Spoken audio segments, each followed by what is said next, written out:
we start with a bit of housekeeping, a few injuries, a few individuals. Reece Webb to start with came off on the weekend. What is the latest on him? Yeah, bit of a slight tweak in his calf. We're just going to see how that's progressing. He's doing okay, but again, he'll be a doubt for the game. But we'll assess him over the next sort of 48 hours, see whether he will make it or not. So you've got a situation as well with Leonard, and how many maps you got in your squad for you?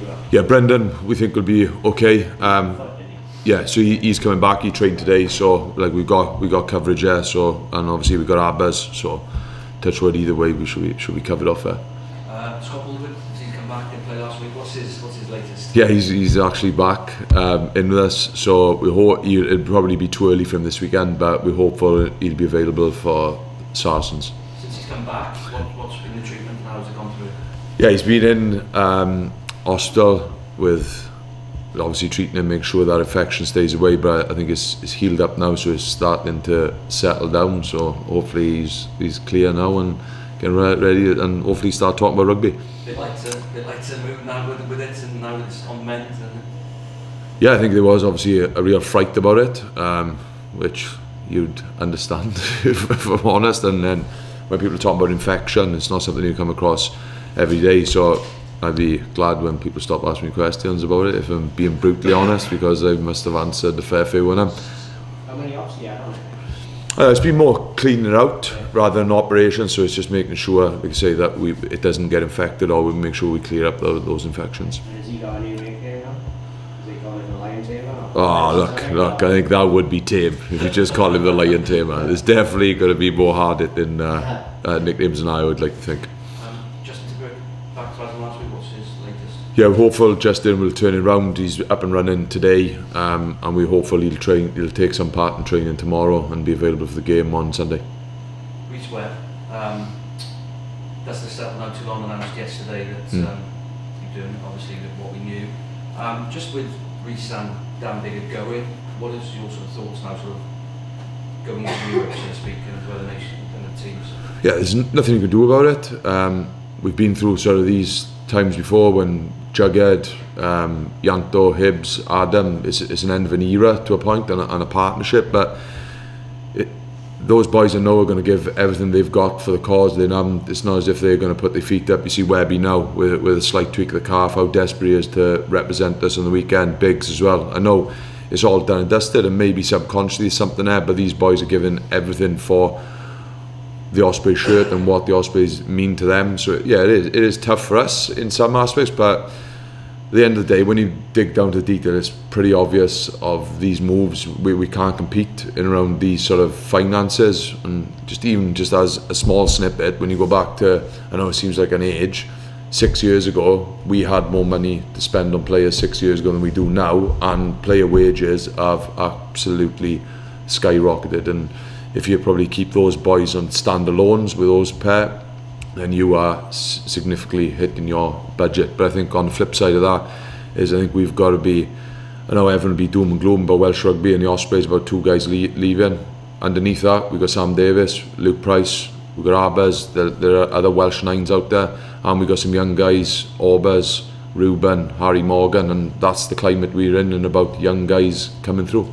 Is there anything, there's talk this week about changing the law into the international caps, to keep players, anything? Is there anything as a head coach who's lost two of his star players, do you think there's any more the union can do by changing the law to amount caps, for example, to help keep these players in here, help them keep playing for Wales? Yeah, I think there will be elements where you can tweak it and change it, and I think it's got to be a right fit for the Welsh game as well as the regional game. So I think there's definitely a balance, and I know there's sort of talks underway in that regard. But ultimately, I think the bottom line is, when you're talking the amounts of money that you're dealing with now, I think no matter what type of selection policy you're dealing with, I think it'll be easier to keep some younger players maybe who have not hard, they're still making their way in the game. The boys who are coming to the senior end and probably further down the line and around the international window, then the age they get into, and when you're seeing the amounts of money that are being banded around now, then I think it'd be difficult for union and us to compete with that.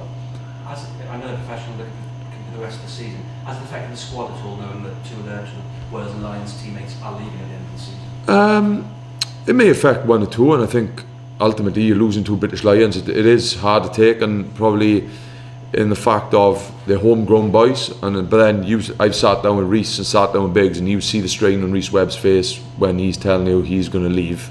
It shows what the region have done, and I think how keeping these boys for such a long time in, which is a real tough financial climate at the minute for Welsh regions, but it is what it is, and I think as players they move on pretty quickly. We did so, I think, after we lost the 4 big boys last time, Hibs, Bomb. I think we got to a semi-final the year after, so we've got to try and find a way of finding the next Reece Webb and Daniel Biggar, and with sort of Sam Davis, he's pretty far down the track to becoming what we need.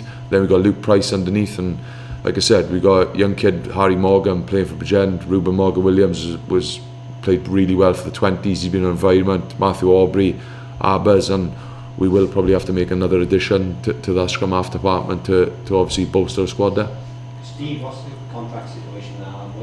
He's out at the end of the season, isn't he? Yeah, there's options in around contracts. Yeah. So there might be options either way to keep him for next year, is it? Yeah, there's those options. Yeah, man. Steve, players obviously are now leaving. It's becoming the normal rugby. Players are leaving in sort of beginning of the season. So we're rumourings of coaches as well. This week, Gruff Reece, like that. Talk that you're trying to get Matt Sheraton. Yeah. What can you say on that subject? Yeah, I think it'd be wrong for me to talk about coaches from other environments while they're under contract and things like that. With Griff, I've got an amazing relationship with Griff, and around talking about things. Griff is out of contract at the end of the year, and we've got an open relationship, and we discuss things day to day and in around the summer, the season before last. So we talk about stuff. Griff is out of contract, and there is, I think it's just deciding on where we go with that. In terms of Griff, I mean, this time last year, bonus point tries for Flan, tries have been struggling to get past you. What do you put it down to sort of the attacking element of the game this year? Yeah, I think there's lots of different reasons. I think we played pretty well at the start. Confidence is really high. I think there's a couple of games where we just haven't crossed the line and got a couple of wins. Then it does affect confidence. I think obviously we saw Josh, Becky not being fit, or Wynn taking his time to come back in. It doesn't help. Then even round little bits and pieces, Sammy Davis was hardly trained with us over the summer. Biggs comes back after 8 weeks. So there's bits and pieces. I think we're starting to get better. We're seeing isolated moments in some of the attack, and probably the game of the weekend wasn't perfect. It was a bit more blood and thunder than it was attacking sort of intricacies, but it is what it is. We're getting better. We've tried to adapt the shape slightly, nothing major, but it isn't quite sticking for us at the minute.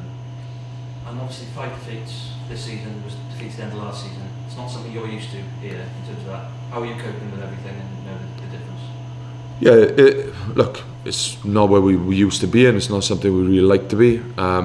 There's nothing we can do about it. As we say, as in what's gone past, we've got to focus in, going into a new competition, playing Clermont and Saracens doesn't get easier, but those are the games we want to play in. We know, like I said, financially we're hampered a little bit, but that's not something that we can sort of do anything about this minute in time. It's just we've got to focus the group and make sure they're going about their business as confidently as they possibly can be for the weekend.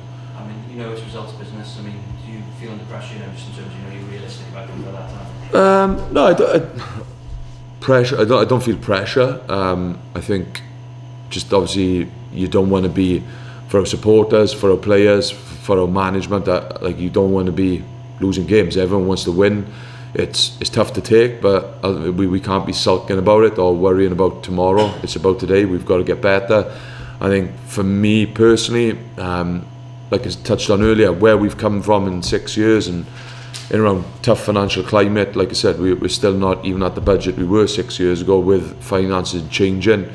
We've been really competitive for 6 years. We're probably in the bottom half of funding, but we've never used an excuse. No, we'll start to. It doesn't help, and you see boys moving on, and I think we've continually brought young guys through, and I think for where we're at as a region, we're probably always going to have some of these lulls at some point where you bring certain other players through.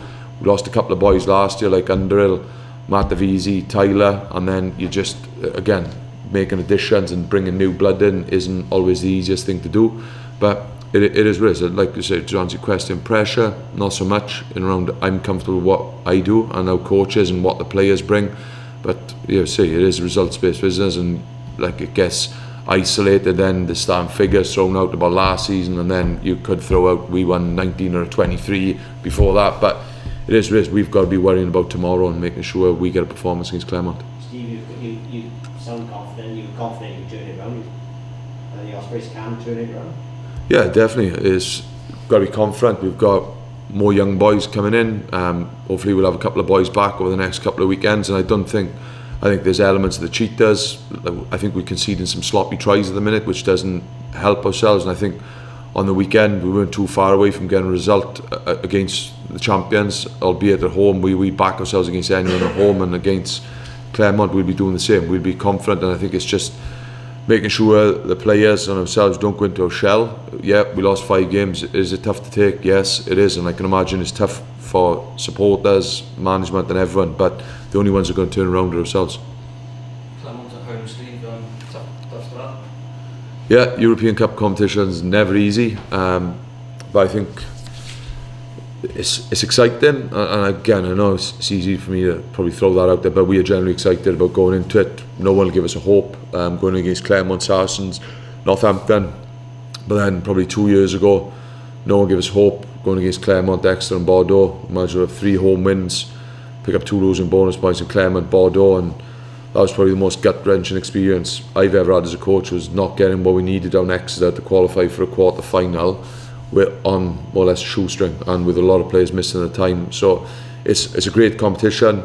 Most people have written us off already.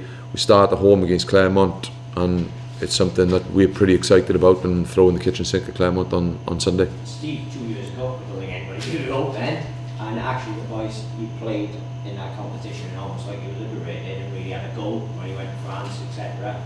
Do you think in some sense it's less pressure on again? No, I don't think it's less pressure. I think it's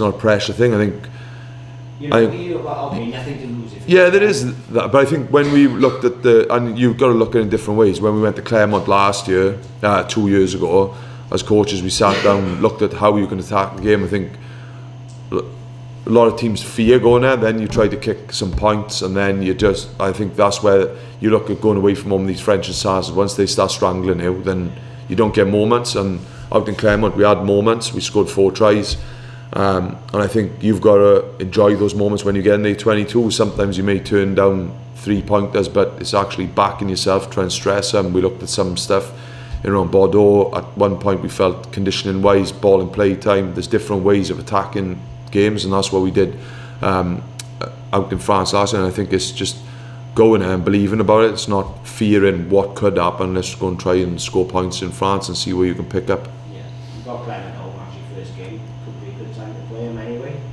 French, if you look at the regulars, Clermont, 2 on and all, can be vulnerable in the competition. Yeah, hopefully they're going to be vulnerable on the weekend. But yeah, it's a home. We're generally really excited. New competition. Yeah, we're in a little bit of a rut at the minute, losing games, but you can snap out there. I don't think we're too far away from our first win, and hopefully it can come Sunday and then kick-start the season for us.